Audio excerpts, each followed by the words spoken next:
tem mais 20 minutinhos, 15 minutinhos para passar para o nosso auxiliar Rodrigo, que quer fazer uma dinâmica Irmão, deixa eu responder ao nosso auxiliar Wilson. Isso é muito bom quando você pergunta, irmãos, olha para aqui. Vocês têm essas dúvidas dentro do tema, tá bom? A gente não vai fugir do tema.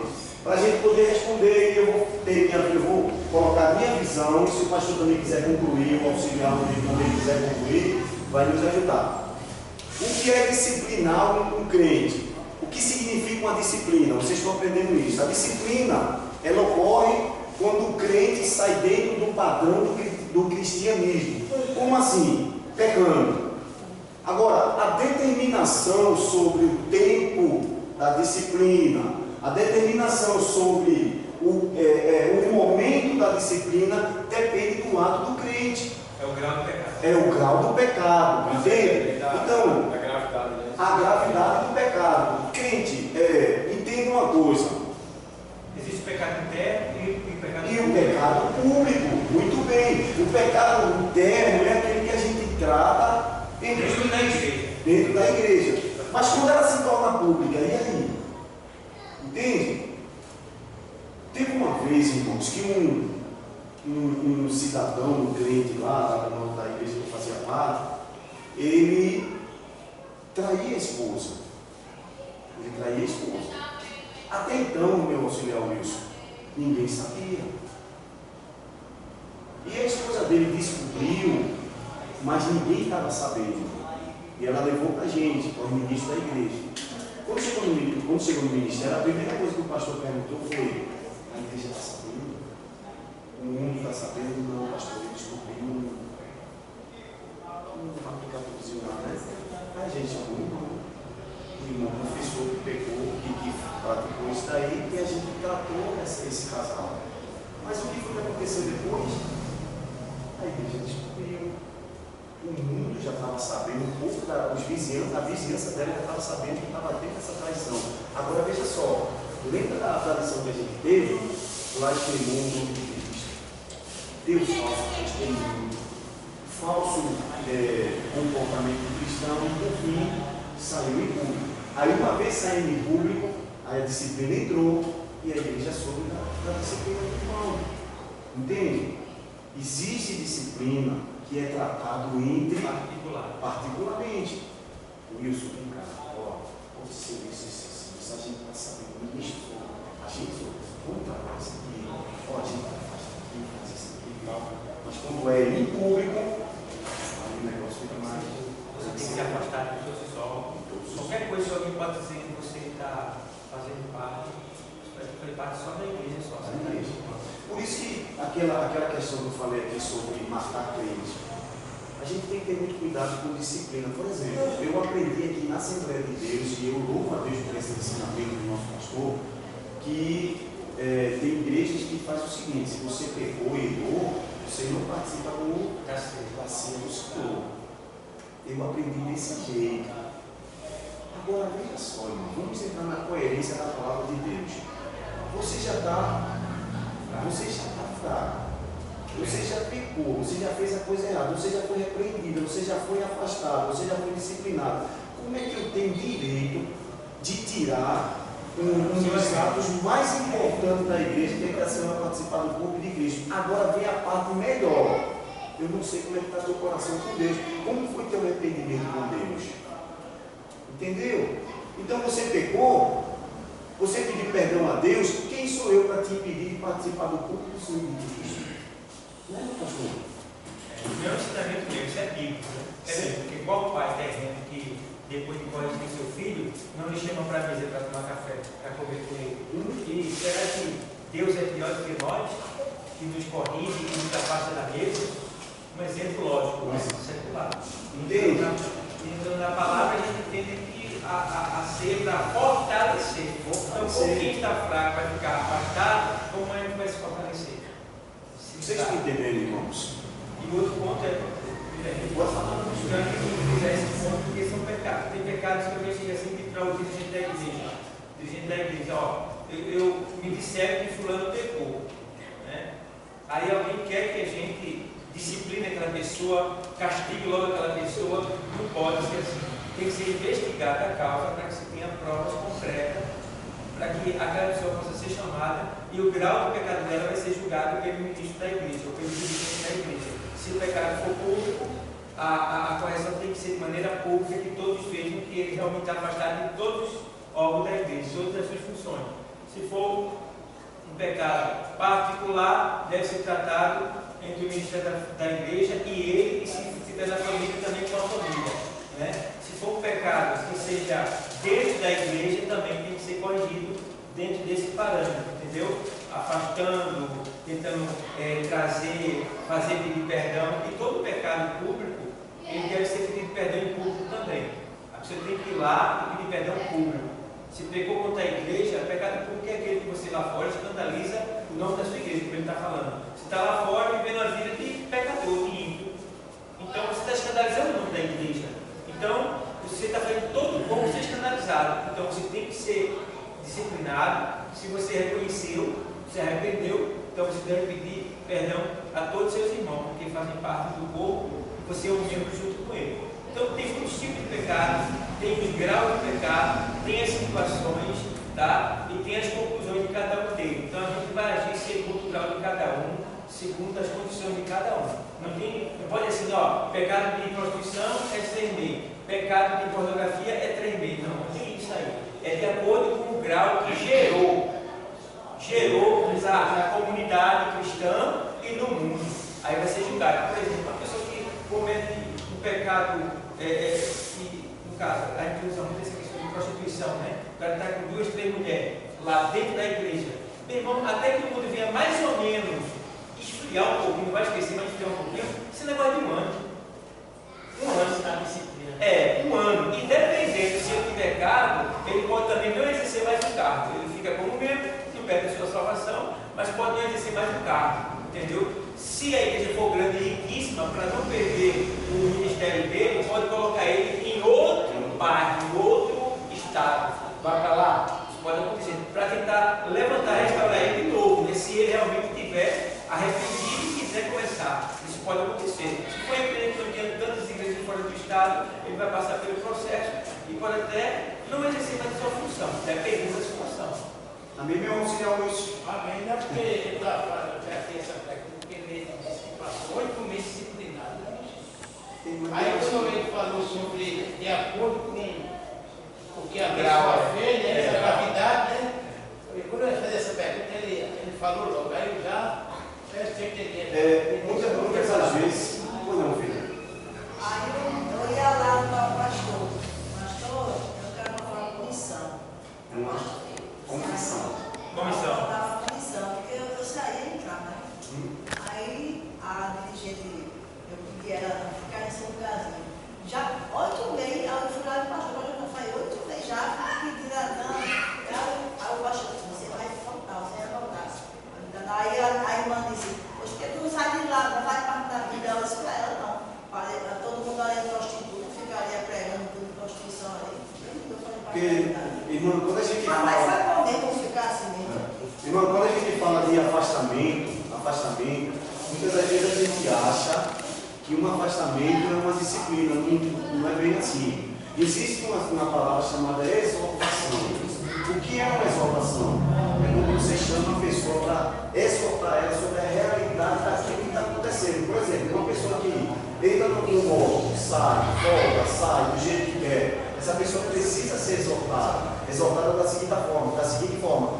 Irmão, fica no teu cantinho ali, reflite sobre isso que você está fazendo, não é pecado, você não está pecando, vai, entra, sai, entra dentro do órgão, depois qualquer coisa que tem, sai.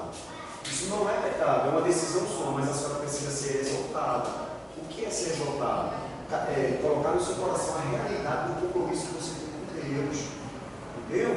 Então, mas eu passei tanto tempo, é o tempo que Deus determinou para que a senhora venha entender que aquilo que Deus lhe deu é para a senhora agarrar e fazer uma obra do Senhor.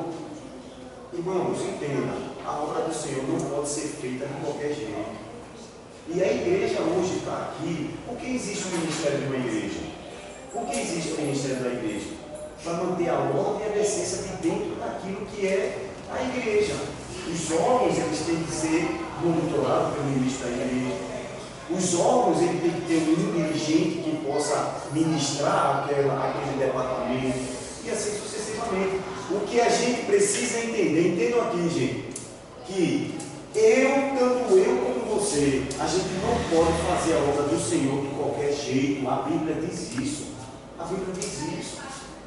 Ai daquele que vai relaxadamente a obra do Senhor. Então, irmão, antes de você assumir qualquer coisa dentro da igreja, ore a Deus e peça entendimento. Se você recebeu o entendimento da parte de Deus e sabe que é de Deus, assuma e vá até o fim, até quando Deus quiser trocar você ou tirar você. Quando você não assume esse compromisso, você está pecando. Porque o seu compromisso foi com Deus. Foi com Deus. Você não está sendo fiel. Entendeu? Como é que Deus vai ser fiel a você? Ainda que ele não possa ser infiel, né, porque ele não pode voltar atrás da sua palavra, mas você vai receber o que tem que receber da parte do Senhor. Porque você é infiel para com ele, Deus não fala dele. Né? Pode falar. Tem que ser. Um exemplo, uma pessoa foi disciplinada por um período de 1 ano. Aí, mas só que essa pessoa pode sair da disciplina antes do período? Pode, com certeza, né, pastor?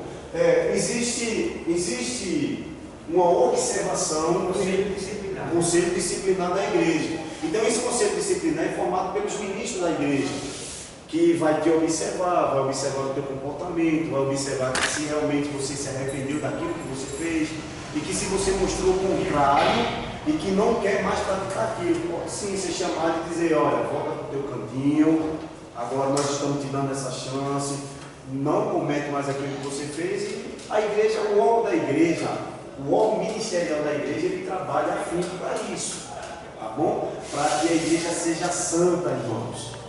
Amém? Olha, o terceiro tópico, as formas de disciplinas bíblicas. Primeiro, a disciplina como modo de correção. As Escrituras mostram a necessidade de sermos corrigidos. A Bíblia, ela nos mostra a forma de sermos corrigidos, ok? A correção contribui para o crescimento e formação do caráter cristão, irmão. Lembra que o pastor falou, quando você recebe a correção, lá que foi lida a carta lá de 2 Timóteo, quando você recebe de coração, irmão, na verdade é reconhecer o seu erro. Quando você reconhece o seu erro, que errou e que quer corrigir, Deus se agrada disso, irmão. Deus se agrada disso. Carta de Paulo aos Hebreus, no capítulo 12, 7, ele diz na parte A o seguinte: porque filho a quem o pai não corrija, veja só, porque filho a quem o pai corrija. Ele está fazendo a pergunta. Vocês estão entendendo? Qual é o filho que não tem? Qual é o pai que não quer corrigir o filho que faz alguma coisa errada? Você vai deixar o seu filho, no dia que você quer pai aqui, você vai deixar o John aí fazer o que quer da vida? Irmão, você vai corrigir ele ou não? Então a mesma coisa é o pai que você recebeu como legítimo e único salvador de sua vida. Se você errar, Jesus vai querer me corrigir, vai me corrigir. Ele vai corrigir pessoalmente, chegando para você? Não, ele vai usar a igreja, ele vai usar os homens separados para te corrigir. Isso é Bíblia. Ele usa a primeira palavra para ver se você se corrige. Se você não se corrigir, ele vai revelar e você vai ser chamado para ser corrigido pelo Cristo. Querido, veja que interessante. Todos os crentes, entendam. Aqui, deixa eu ver. Todos os crentes, de alguma forma, tiveram a necessidade de ser corrigido em algum momento. Eu quero perguntar aqui à classe: todos vocês já foram corrigidos alguma vez? Já. Quem já foi corrigido aqui? Levanta a mão. Levanta a mão, quem foi corrigido? Todos nós fomos corrigidos um dia, irmãos. Eu fui corrigido, o pastor foi corrigido, todo mundo foi corrigido, essa é minha dirigente. Por quê? Porque o Papai do Céu ama você, rapaz. Porque o Papai do Céu, ele quer o melhor para você. Então, se ele me corrige, é porque ele quer ver seu crescimento e um dia quer ser com você lá no céu.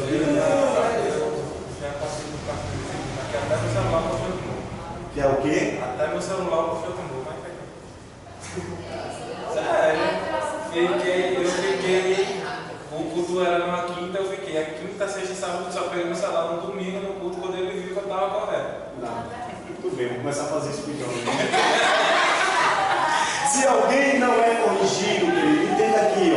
se alguém não é corrigido quando erra, então, segundo a Bíblia, trata-se de um bastardo e não um filho de Deus.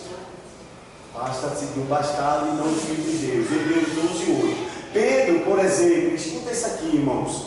Pedro, por exemplo, teve que ser corrigido por Paulo quando adotou uma atitude visivelmente errada em relação aos gentios. Quando a gente está pregando a palavra de Deus, por exemplo, pastor presbítero, que tem mais essa função de corrigir a palavra se for ministrada errado. Então, quando a gente vê algo que está sendo errado, pregado errado, a gente tem que correr logo e corrigir aquilo dali. Teve uma situação lá na igreja uma vez que um irmão começou a ensinar na escola bíblica cristã. E ele começou a ensinar errado. Agora veja só, ele estava ensinando o povo errado. Qual é a atitude do pastor? Deixar para corrigir depois ou corrigir na hora? Quem pode me responder isso? Por quê? Porque está ensinando errado. Você está entendendo, irmãos? Se ele deixasse para corrigir depois, imagina o estado que ele ia formar. Ele ensinando errado, e o pastor sentado agoniado, balançava o pé para lá, balançava o pé para cá, e teve uma hora que o pastor levantou o dedo e disse: sente, que quem vai ministrar agora o estudo sou eu. Você está ensinando errado, rapaz. O professor sentou e o pastor explicou tudo o que ele ensinou errado, e o menino ficou chateado com o pastor e saiu da igreja. Qual era o dele? Pastor, o senhor está certo, eu errei, o senhor me corrigiu e não deixou a igreja ser prejudicada por conta do meu ensinamento errado. Mas não, bateu o pé, ficou chateado e saiu ainda mais falando mal da igreja, irmãos. Então, quando você for corrigido em público, fica tranquilo, irmão. Você tem que discernir se aquilo era apropriado naquele momento, o qual você praticou perante aos horários públicos, ou se não. Amém, irmãos? Então Pedro foi corrigido nessa situação, irmãos. Ele tentou, ele fez algo errado e Paulo chamou ele e disse: não faça isso não, rapaz. Amém? Quando o crente comete alguma falta e não é corrigido, a tendência é que isso acabe se tornando um comportamento. O comportamento errado é reforçado. Dessa forma, o alvo da disciplina é levar aquele que pecou ou vive na prática do pecado. A restauração é reconciliação. Leiam para mim Gálatas capítulo 6, versículo 1, em nome de Jesus. Já estamos terminando, que eu quero passar aí antes de 5 minutos para o nosso auxiliar. Irmãos, se algum homem chegar a ser surpreendido em alguma ofensa, vós, que sois espirituais, encaminhai o tal com o espírito de mansidão, olhando por ti mesmo, para que não sejas também tentado. Para que não sejas também tentado. Irmãos, essa segunda parte que a gente vai ler agora, ela vai explicar um pouco sobre Gálatas capítulo 6, versículo 1, tá bom? Sobre essa parte de disciplina, levando aquele conhecimento para a parte eclesiástica. Sabe o que eu acho interessante, irmãos? É que nós temos uma tendência de tudo é fofoca, né? Não, essa irmã está fofocando de mim, essa irmã está falando mal de mim, levou para o pastor. Minha irmã, existem certas situações que é tão bom quando alguém liga para mim ou manda uma mensagem dizendo que fulano está fazendo alguma coisa errada. Ô, minha irmã, é tão gostoso isso, né, pastor? Quando você está em casa, de repente você recebe uma mensagem dizendo: ó, tem um jovem teu brigando na escola, falando palavrão na escola. Ô, meu irmão, isso é uma maravilha. Porque aí eu vou intervir, chamar aquela jovem para saber o que foi que aconteceu, sondar tudo aquilo ali. Se aquela jovem fez aquilo ali errado, com certeza ela vai ser exortada, ela vai ser disciplinada, ela vai ser afastada, ela vai ser tratada pelo ministério da igreja. Se caso chegue uma mensagem dessa, que é de conhecimento de que algum membro está fazendo alguma coisa errada e o pastor deixa para lá, pode ter certeza que você pode perder aquela alma, aquela vida, porque você não chamou ela e corrigiu ela. Aí a disciplina como forma de restauração, irmãos. A palavra grega catartizo, traduzido aqui como encaminhai o tal, significa na verdade restaurar, é usada em Mateus capítulo 4, versículo 21, para refletir aos separados.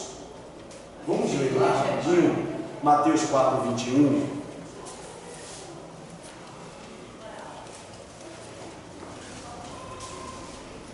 Mateus 4, 21.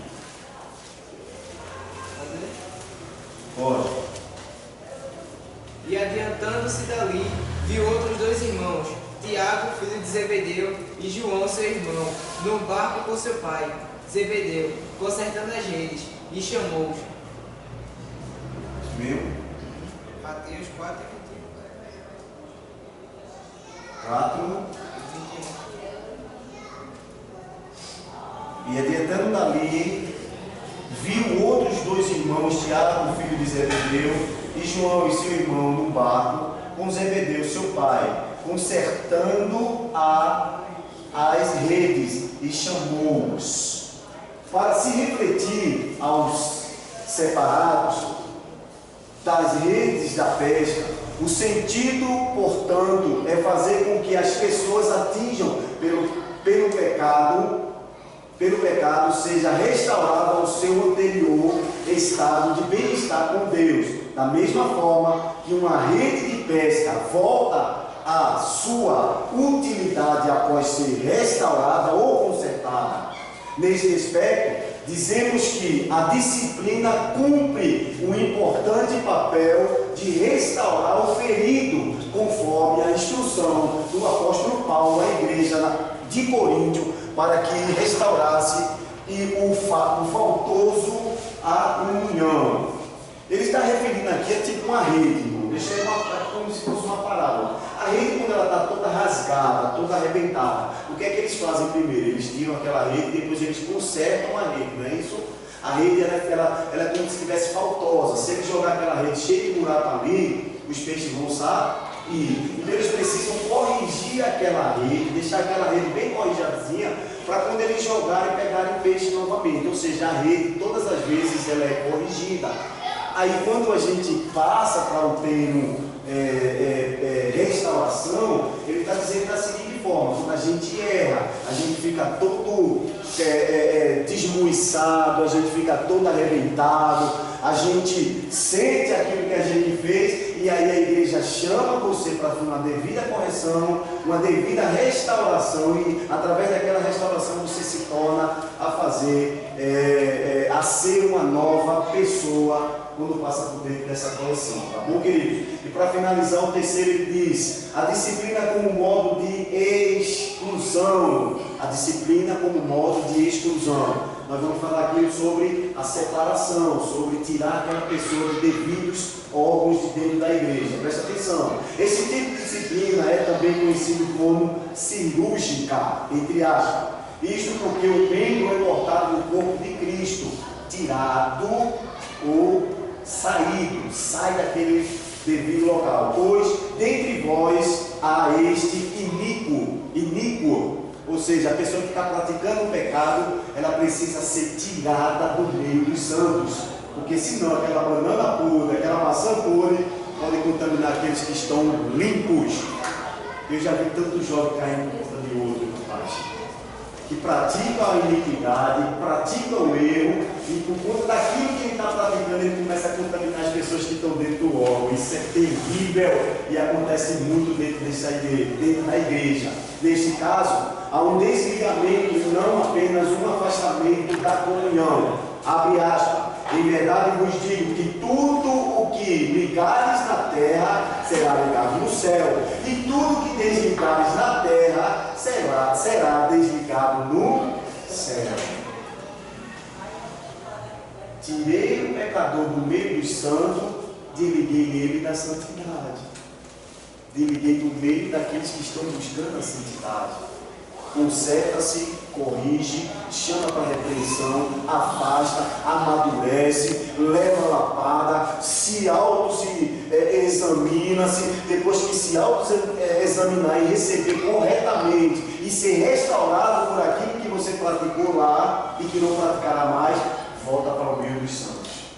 A igreja tem esse papel, é assim, meu irmão, tem esse papel de restaurar, de corrigir e de te ajudar na caminhada da santificação. Assim, o indivíduo perde a condição de membro pelo desligamento, já que o Senhor disse que ele passa a ser considerado gentil e publicano. Mateus capítulo 19, versículo 17. Esse desligamento corta o vínculo da comunhão entre o membro e a igreja. Não há, portanto, mais vínculo entre o crente excluído por esse processo disciplinar e a igreja da qual fazia parte. Você não sai da igreja, irmão, mas você sai de tais função para que não venha envenenar aos outros irmãos que estão buscando a santidade. Bem, o nosso auxiliar hoje, em nome de Jesus. Depois eu